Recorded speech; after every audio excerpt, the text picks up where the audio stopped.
मेरे प्यारे विद्यार्थियों, आपको ये दो एड ग्रेड अभ्यास पुस्तिकाएं दी गई हैं। इन अभ्यास पुस्तिकाओं में ये सभी विषय जो है, अब देखिए इसमें विज्ञान, गणित एवं सामाजिक विज्ञान है, और दूसरी हमारी जो अभ्यास पुस्तिका है उसमें हमें हिंदी, अंग्रेजी और संस्कृत दी गई है। तो ये जो इसमें विज्ञान, गणित और सामाजिक विज्ञान रखी गई है, यही हमारे विषय हैं जो मीन्स का मेरिट परीक्षा में भी पूछे जाने हैं।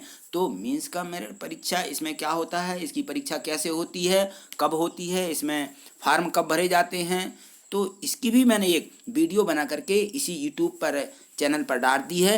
आप जो है उसको वहाँ से देख लीजिए कि इसकी अंतिम डेट क्या है। इसके अभी फॉर्म भरे जा रहे हैं, क्योंकि इसमें जो है ये जो मीन्स का मेरिट परीक्षा है, आपको नहीं मालूम है तो इसको लिख लीजिए कि ये मीन्स कम मेरिट परीक्षा।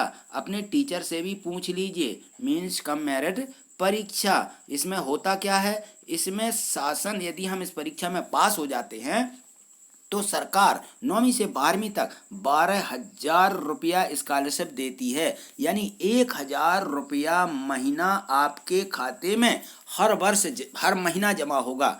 तो ये परीक्षा जो है ऐसी ज़्यादा कठिन नहीं है, बिल्कुल सरल है। मैंने इसकी वीडियो डाली हैं, आप उनको वहाँ से देख सकते हो। तो आज देखिए हम इसमें जो एड ग्रेड अभ्यास पुस्तिका है, इसमें जो ये गणित दी गई है, इस गणित के प्रश्नों के हल देखते हैं। देखिए यहाँ आगे, तो यह देखिए, ये एड ग्रेड अभ्यास पुस्तिका प्रश्नोत्तरी कक्षा 8, और यह दिया गया है, यह गणित है कक्षा 8वीं की। तो इनके जो हमें प्रश्न हैं इसमें भरना है, वह देखिए। यहाँ देखिए ये दिया गया है अध्याय 5, और ये जो अध्याय 5 है, हम आज इनके जो प्रश्न दिए गए उनको समझेंगे और हल भी करेंगे और लिख भी लेंगे।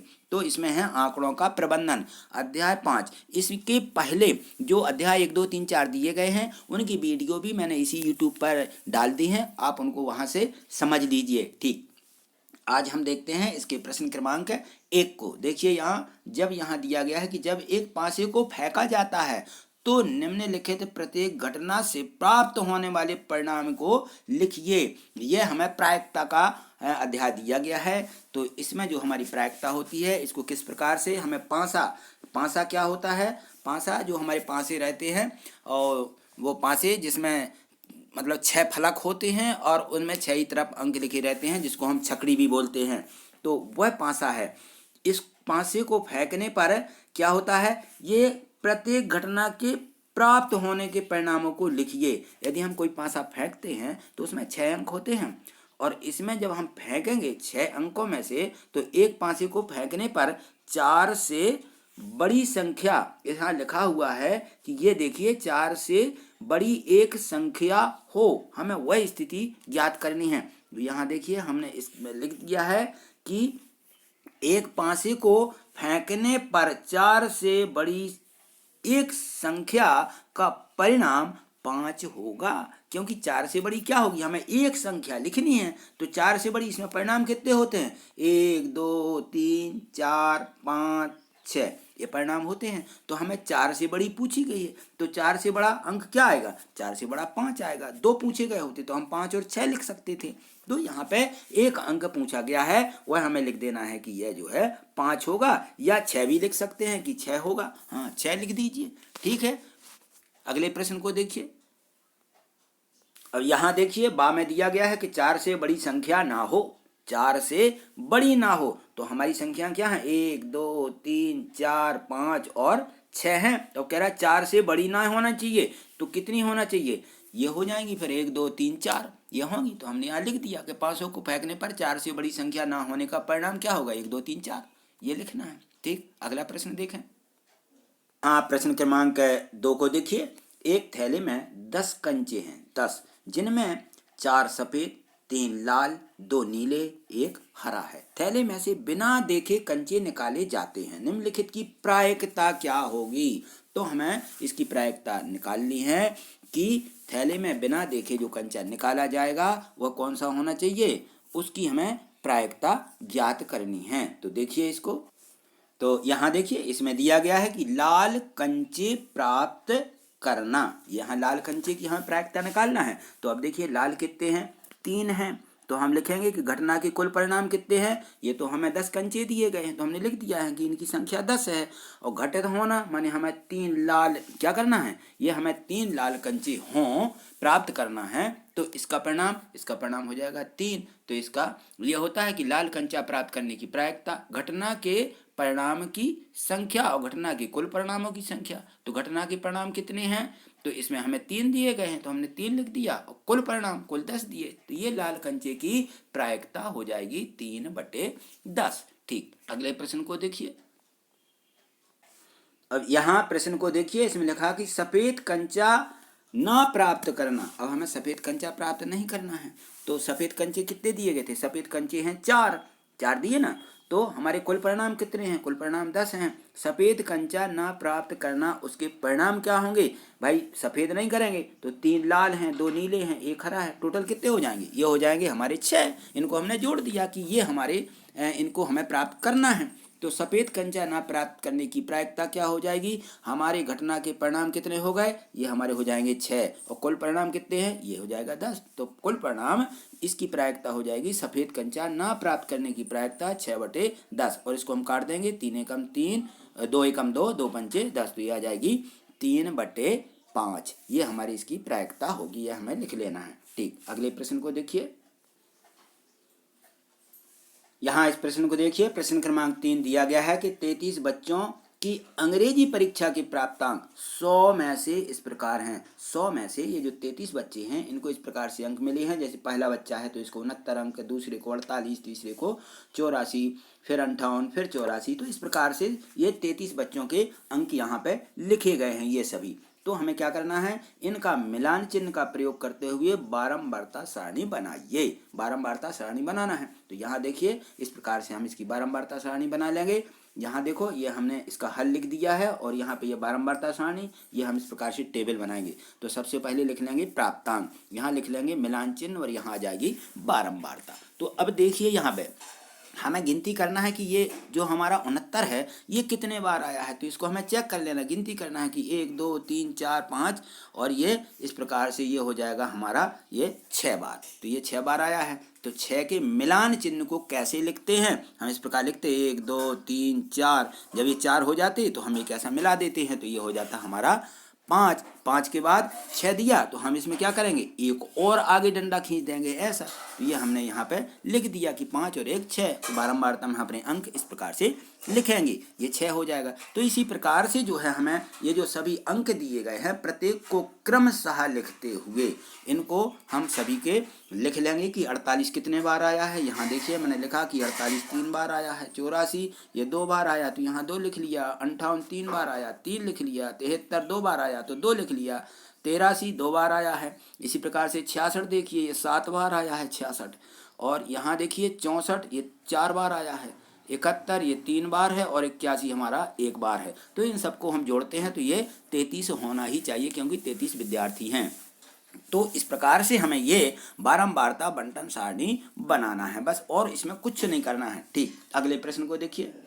यहाँ देखिए अगला प्रश्न दिया गया है, प्रश्न क्रमांक 4। किसी शहर में पिछले 30 वर्षों की दर्ज बारिश मिलीमीटर में इस प्रकार दी गई है। ये बारिश दी गई है 30 दिन की।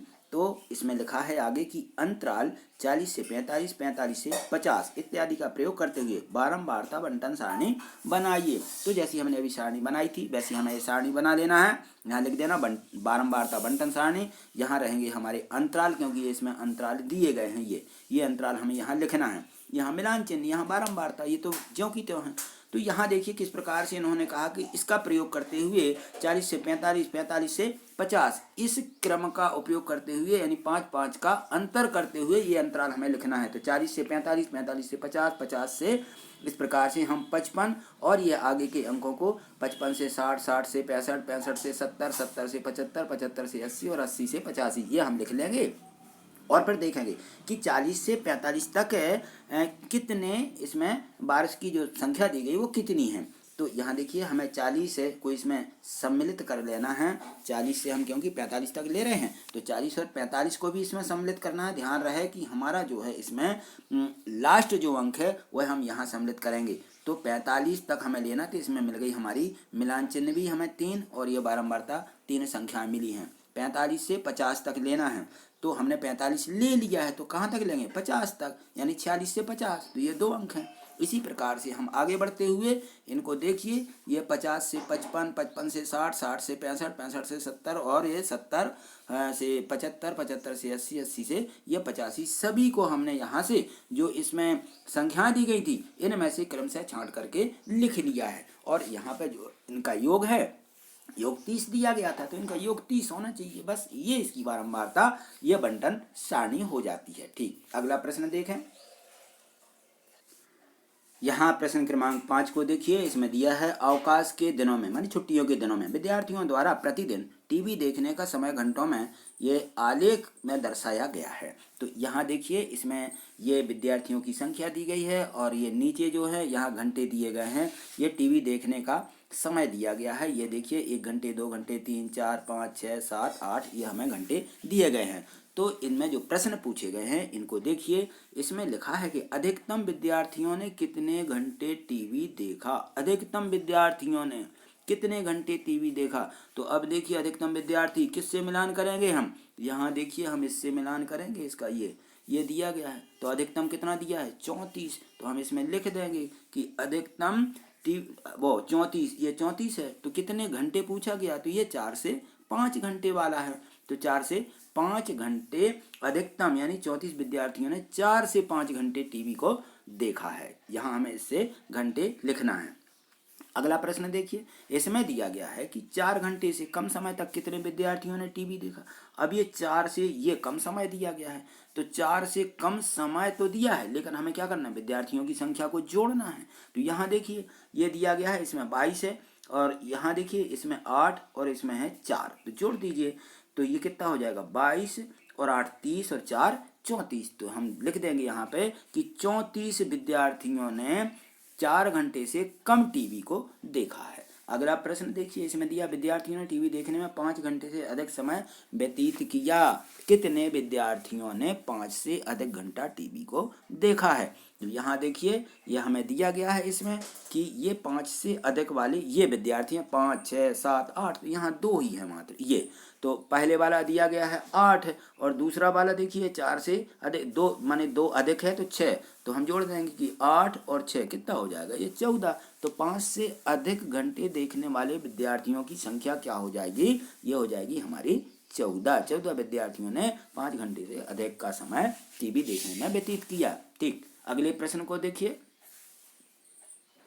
यहाँ देखिए प्रश्न क्रमांक 6 को पढ़िए कि दिए गए आंकड़ों को आयत चित्र द्वारा प्रदर्शित कीजिए। आयत बनाना है हमें। यहाँ देखिए ये ऊंचाई दी गई है, यहाँ विद्यार्थियों की संख्या दी गई है और ये इनके वर्गांतर भी इस प्रकार से नीचे ये दिए गए हैं, ये भी हम लिख लेंगे। यहाँ विद्यार्थियों की संख्या लिखेंगे, तो देखिए इसका आयत चित्र किस प्रकार से होगा। यहाँ देखिए, तो देखिए यहाँ ये दिया गया है आयत चित्र। यहाँ हमें पैमाना मानना है कि बाय अक्ष पर 1 सेंटीमीटर बराबर 2 विद्यार्थी। तो यहाँ हम क्रमशः एक जो हमारा खंड दिया है उसके बराबर 2, फिर 4, 6, 8, 10, 12, 14, 16, 18, ये हम क्रम से लिख लेंगे। ये विद्यार्थियों की यहाँ संख्या को प्रदर्शित करता है। फिर हमारी यहाँ पर बारंबारता जो दी गई है वर्गांतर की, ये देखिए 140 से 145, 145 से 150, फिर 55, 160, 165 और 170 तक दी गई है। तो अब हमें क्या करना है, उन सभी का मिलान करना है कि 2 देखिए, तो ये जो है 165 से जो हमारे इसमें संख्या दी गई है पहले वाले में, यहाँ देखिए मिलान करते चलिए। तो ये दिया गया है यहाँ देख लीजिए, यहाँ देखिए ये दिया 165 से 170, कितनी संख्या विद्यार्थियों की 1, और फिर 160 से 165 तक कितनी दी गई है, ये 2। फिर देखिए इसके बाद हम क्रम से चलेंगे, 155 से 160 ये 18 है, 150 से ये 15 है, 145 से 50 ये 10 दी गई, यहाँ ये 6 दी गई है। लास्ट में हम 6 विद्यार्थियों को सामने उसको हम इसका आयत बना देंगे। तो यहाँ देखिए हमने ऐसा ही किया है। देखिए ये देखिए इसमें हमने क्या किया है कि 165 से 170 कितना है, 1 विद्यार्थी, तो 2 के बाद यहाँ 1, फिर ये 2 आएगा, तो यहाँ 1 हो जाएगा। फिर ये 165 से ये 2 दिए गए हैं, फिर 55 से 155 से 160 में कितने दिए गए, ये 18 दिए गए हैं। फिर 150 से 155 तक कितने दिए हैं, ये हमें दिए गए हैं कितने 14, 15, ये हमें उसमें दिए गए हैं, उसी के माप के मैंने ये बना दिए हैं। 145 से 50 में ये 10 है और ये 6 दिया गया है लास्ट में। तो इस प्रकार से हमें ये आयत चित्र खींच लेना है। ठीक, अगले प्रश्न को देखिए। यहाँ देखिए प्रश्न क्रमांक 7 दिया गया है कि दिए गए पाई चार्ट में सिंचाई के विभिन्न तरीकों को दर्शाया गया है। पाई चार्ट में ये पढ़ें और निम्नलिखित प्रश्नों के उत्तर दें। तो हमें यहाँ पे ये पाई चार्ट दिया गया है, ये नहरें दी गई हैं 40%, ट्यूबवेल 25 हैं, अन्य तरीके हमारे 12% हैं और टैंक 17% हैं। यहाँ प्रश्न को पढ़िए, इसमें लिखा कितने प्रतिशत भूमि नहरों द्वारा सिंची जाती है। तो नहरों द्वारा ये 40%, ये लिखेंगे। 17% भूमि किस माध्यम से सिंची जाती है, ये टैंक द्वारा सिंची जाती है। ट्यूबवेल से सिंचे जाने वाली भूमि का प्रतिशत कितना है, तो ये ट्यूबवेल से 25% है। तो बस हमें इनको क्या करना, इनको लिख लेना है। ये हमने लिख लिया। यहाँ देखिए आप भी इसी प्रकार से लिख लीजिए कि 40% भूमि नहरों द्वारा, 17% टैंक द्वारा, ट्यूबवेल द्वारा कितनी सिंची जाती है, ये हमारी यहाँ पे 25% दिया गया। तो हमने लिख दिया कि ये 25% सिंची जाती है। ठीक, अगला प्रश्न देखें। यहाँ देखिए ये प्रश्न क्रमांक 8 दिया गया है कि दिए गए आंकड़े किसी राज्य के वार्षिक उत्पादन को दर्शाते हैं। इन आंकड़ों को पाई चार्ट पर प्रदर्शित कीजिए। हमें इसका पाई चार्ट बनाना है। तो ये यहाँ ये दिया गया है, ये उत्पादन दिया गया है और ये वार्षिक उत्पादन टनों में दिया गया है। तो यहाँ जो उत्पादन है उनकी मतलब जो हमारी फसल है गेहूँ, शक्कर, चावल, इनका यहाँ उत्पादन ये दिया है 2750 टन, ये 2500 टन, ये 1500 टन, ये दिए गए हैं। तो हमें इसको पाई चार्ट में बनाना है। यहाँ देखिए, यहाँ हमें जो ये उत्पादन दिया गया है, उत्पादन यहाँ हमने एक केंद्रीय कोणों के लिए एक सारणी बनाई है। जो हमारे ये केंद्रीय कोण होते हैं, जो हमारा ये पाई चार्ट रहता है उसमें केंद्रीय कोण होते हैं कि केंद्र पर कितने अंश का कोण बनेगा। तो यहाँ हमें इस प्रकार से सारणी बना लेना है। उत्पादन यानी जो हमारी फसल दी है उनके नाम यहाँ लिख लिए हमने, गेहूँ, शक्कर और चावल। ये उत्पादन की इनकी जो हमें मात्रा दी गई थी, ये हमने सभी की मात्रा लिख ली है। तो हमें इस प्रकार से इनको आगे हल करना है। ये देखिए क्या करेंगे हम, इसमें संपूर्ण का जो हमें भाग दिया रहता है वह दिया रहता है। ये हमें इनका टोटल कर लेना है कि टोटल इनका कितना हुआ, ये 6750 हुआ। तो हम 2750 में 6750 का भाग लगा देते हैं। ये कहलाता है संपूर्ण का भाग। तो यह आ जाएगा 11/27। यहाँ केंद्रीय प्रवृत्ति की हमारे जो कोण रहते हैं ये 360 के होते हैं। तो इसमें हम 360 का गुणा करेंगे तो इसके द्वारा केंद्र पर 146.5 अंश का कोण बनेगा। इसी प्रकार से ये हमें शक्कर वाली को, इसको भी हमें वैसे ही कर लेना है। चावल को भी हमें इसी प्रकार से ये करना है। हमने 360 का गुणा करके ये निकाल लिया। तो ये आ गई हमारी तीनों कोणों की मापें जो हमारे गेहूँ, शक्कर और चावल में दी गई हैं। तो अब हम इसके आधार पर पाई चार्ट बनाएंगे। तो देखिए यहाँ ये हमने पाई चार्ट बनाया है। ये देखिए यहाँ ये दिया गया है, हमने लिख दिया कि ये हमारा पाई चार्ट होगा। इस पाई चार्ट में शक्कर, सबसे पहले शक्कर दी गई है तो ये 133.5 होगी। फिर इसके बाद ये चावल है, चावल कितना है 80, यहाँ 80 अंश का कोण बनेगा। और इसके पहले गेहूं जो दिया गया था इसका है 146.5 अंश का कोण बना के इस प्रकार से हम इसका पाई चार्ट बना लेंगे। ठीक, अगले प्रश्न को देखिए। यहाँ प्रश्न क्रमांक 9, इसको पढ़िए। इसमें है कि 672 विद्यार्थियों के स्कूल जाने के विभिन्न साधनों को पाई चार्ट द्वारा दर्शाया गया है। चार्ट में देखें और निम्नलिखित प्रश्नों के उत्तर भी दें। नीचे हमें प्रश्न दिए गए, इनके उत्तर देना है। ये पाई चार्ट बना हुआ है, क्या है ये हमारा पाई चार्ट। ये पाई चार्ट है। इस पाई चार्ट में पैदल जाने वाले यहाँ 80 का कोण बना रहे, यहाँ साइकिल के 90 हैं, कार के 70 और बस के 120 अंश हैं। तो यहाँ देखिए हम इसको इस प्रकार से इनको हल करेंगे। ये प्रश्न दिए गए हैं कि कितने विद्यार्थी साइकिल से स्कूल जाते हैं और कितने विद्यार्थी बस से स्कूल जाते हैं। हमें विद्यार्थियों की संख्या ज्ञात करना है। ये तो हमारे क्या दिए गए, ये तो हमारे यहाँ के कोण दिए गए हैं, कोण। ये कोण हमारे विद्यार्थी नहीं हैं। तो हम किस प्रकार से निकालेंगे, जैसा हमने अभी निकाला है। तो देखिए हमारे इनका जो केंद्र का कोण है 360 अंश होता है। यहाँ देखिए हमने ये लिख लिया हल में कि कुल विद्यार्थी 672 हैं, केंद्रीय प्रवृत्ति की माप 360 होगी। अब साइकिल की माप क्या है, साइकिल से जाते हैं ये 90 हैं। तो हम क्या कर देंगे यहाँ पे 90/360। तो हमने साइकिल से जाने वाले विद्यार्थी लिख दिया 90/360 और ये हमने इनको काट दिया 9 एकम 9 और यहाँ से 3 त्रिका 9, 3 12 36, 3 एकम 3 और 3 चौके 12। ये 12 से हमने इनको काट दिया है और ये लिखे हैं हमारे 672। यहाँ आ जाएगा 56, तो 56 और 3 का हम क्या करेंगे, गुणा कर देंगे तो आ जाएगा 168। इसी प्रकार से बस से जाने वाले विद्यार्थी ये 120 की कोण बना रहे हैं, तो 120/360 टोटल 672। इनको भी हमने काट दिया और ये आ गया 224 विद्यार्थी। तो ये 168 जा रहे हैं साइकिल से और ये 224 जा रहे हैं बस से। ठीक, अगला प्रश्न देखें।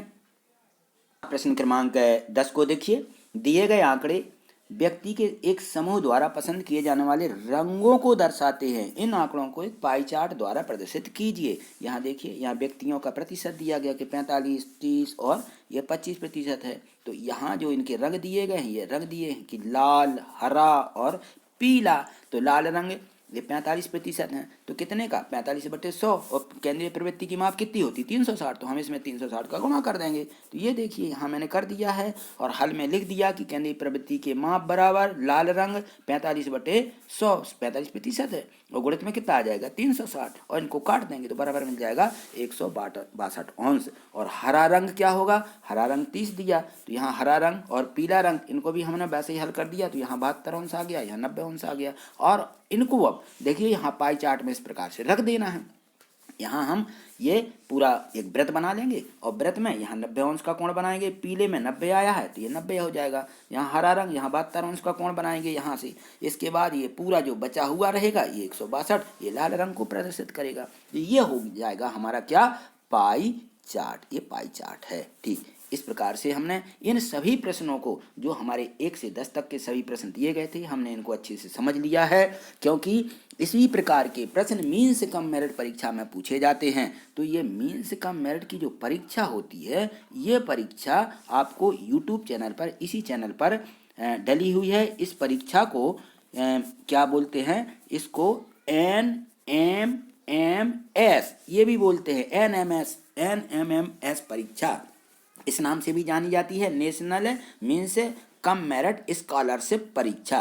तो ये इसका शॉर्ट फॉर्म में भी दिया गया है। तो आपको ये अपने टीचर से पूछ लेना है कि ये क्या होती है, इसके फॉर्म कब भरे जाना है, कैसे भरे जाते हैं, इसकी मैंने वीडियो डाल दी है, तो आप उसको देख लीजिए।